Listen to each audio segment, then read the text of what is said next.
Information urgente. En ce moment, des drones sont signalés en Suède et aussi en Norvège. Voici les détails. Cela se passe actuellement. L'information est en développement. Et bien évidemment, il y a de l'inquiétude car les cas s'accumulent, les pays s'ajoutent, malgré l'alerte de l'OTAN. Même si on a demandé à la Russie de cesser d'envoyer ses drones. Et bien même avec l'avertissement lancé aujourd'hui par Zelensky, selon lequel les drones proviennent de pétroliers fantômes. Regardons en détail ce qui se passe. Tout d'abord, cette image que vous voyez là, un peu floue, qui circule sur les réseaux sociaux. On rapporte qu'il s'agirait de l'un des drones inconnus qui ont été signalés en train de survoler Karlskrona. Voyons où se trouve cette zone de Karlskrona, une ville stratégique dans le sud de la Suède. Allons immédiatement à la carte et voyons ce qui se passe. Et qu'est-ce que cela signifie pour la région ? De l'OTAN, eh bien c'est peut-être stratégiquement crucial dans la mer Baltique. En raison de sa proximité avec cette île. Une île appelée Gotland, dont on dit que celui qui contrôle l'île Gotland contrôle la mer Baltique, et dans ce cas la Suède, pays membre de l'OTAN. Mais dans cette région, c'est là où a été enregistrée la vidéo que nous venons de voir où ce drone a été capturé. Karlskrona n'est pas n'importe quelle ville. C'est là, attention, qu'on trouve une base navale qui serait la plus importante des bases navales de la Suède. Pour la défense de la mer Baltique, cela serait essentiel. L'origine des drones, d'après ce que l'on sait, reste encore non confirmée, ce qui provoque également une alerte de sécurité nationale dans ce pays scandinave. Juste, au moment où un grand navire russe a été détecté naviguant au large de Karlskrona, c'est là que cela se produit. On avait détecté dans cette zone, regardez, dans cette zone, on avait détecté un navire russe, un de ces navires fantômes. Et que se passe-t-il ? Eh bien, ce drone apparaît. Bien sûr, ça attire l'attention, non ? Les autorités n'écartent pas la possibilité d'une opération de renseignement étrangère, surtout compte tenu de la proximité de ce navire russe. Selon les médias locaux, le navire russe se trouverait sur une route commerciale, mais sa proximité avec la base militaire a suscité des soupçons en Suède et à l'étranger. Le ministère de la Défense suédois n'a pas encore publié de déclaration officielle. Il le fera sûrement bientôt, et nous en discuterons dans une prochaine vidéo.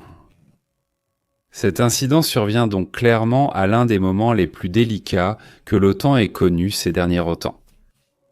Selon les mêmes experts en sécurité, ce type d'incident fait généralement partie d'une stratégie hybride. Pour faire pression sur les services de renseignement et les militaires étrangers et observer leurs réactions, par exemple. Le porte-parole du gouvernement suédois, sous anonymat, aurait affirmé que toute activité non autorisée près des installations militaires serait prise très au sérieux. Des citoyens de Karlskrona ont également signalé des observations, certains ont même réussi à capturer des images comme celles que nous avons vues il y a un instant, qui sont en train d'être analysées par les services de renseignement suédois. L'événement pourrait avoir des répercussions plus larges en Baltique, où plusieurs pays ont récemment renforcé leur surveillance. Ce n'est pas la première fois qu'une activité suspecte de drone est signalée en Scandinavie, la Norvège et la Finlande l'ont déjà signalé, et maintenant la Suède est également confrontée à ce problème. Eh bien maintenant allons-y, ceci est la Suède, passons à ce qui se passe en Norvège. Oui, regardez ce qui s'est passé en Norvège, allons dans le détail, parce que... Et voici une carte montrant où un avion était en train de voler. C'est cet avion ici, un 737-8JP de la compagnie aérienne norvégienne. Oui, voici toutes les données de cet avion. Oui, voilà le 737. Oui. D'après ce qu'il rapporte, c'est cet avion, celui qui est ici. Oui. Et ce serait, voyons voir, ce serait un 373-8JP. De la compagnie aérienne norvégienne qui assurait la liaison vers Oslo, d'après ce qui est rapporté. Que s'est-il passé avec cet avion ? Voici le détail. Selon nos informations, il assurait la liaison vers Vardufoss. Il a dû revenir à Oslo après avoir détecté des drones non autorisés près de l'aéroport d'arrivée. Le vol était dans sa phase d'approche finale, il était sur le point d'atterrir lorsque les contrôleurs aériens ont décidé de fermer l'espace aérien à Var-du-Foss par mesure de précaution. Quelques heures plus tard, l'avion de la compagnie régionale, attention, il s'était rendu à Brønnøysund, qui également a dû être détourné vers Trondheim pour une situation similaire. Donc cela s'est aussi produit là-bas. C'est le deuxième incident qui se produit en Norvège. Des témoins ont vu un drone voler dans l'espace restreint de l'aéroport. Les autorités norvégiennes ont aussi ouvert une enquête urgente. Cela afin de déterminer l'origine et l'intention derrière l'utilisation de drones dans les zones sensibles. La sécurité des passagers et du personnel est notre priorité absolue, a affirmé le porte-parole de la Norvège après l'incident. Ce type de situation et d'événement a suscité une inquiétude croissante en Europe et en Norvège. Elle a déjà une législation sur les drones, mais ces cas montrent des failles possibles dans la surveillance ou l'application des règles. Ce qui est devenu évident, c'est que ces pays n'ont pas la capacité d'abattre immédiatement ce type de drone.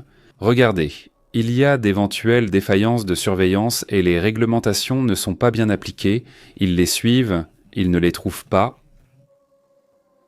Pardon ? Mais bon, entre la Suède et la Norvège, les pays d'ailleurs, c'est voisin, non ? Là, c'est la Suède, non ? Avec ce cas, non, et la Norvège de ce côté ? C'est-à-dire que dans la partie sud des deux pays, ils ont dû signaler cette situation. Voyez la proximité de cet endroit près d'Oslo. Dans ces zones, des mouvements de drones suspects ont été détectés. Voilà, oui. Vous vous souvenez qu'il y avait des drones ? Ils sont entrés en Pologne, mais c'était clairement des drones Shahed militaires, et certains sont même tombés ici. Et donc ils ont pu détecter et identifier que c'était bien des drones russes, n'est-ce pas ? L'étude médico-légale a déjà été réalisée. Et qu'est-ce que vous pensez qu'ils ont découvert dans ces drones Shahed russes, d'origine et de conception iranienne, mais que la Russie utilise ? Ils ont découvert qu'ils avaient un double carburant.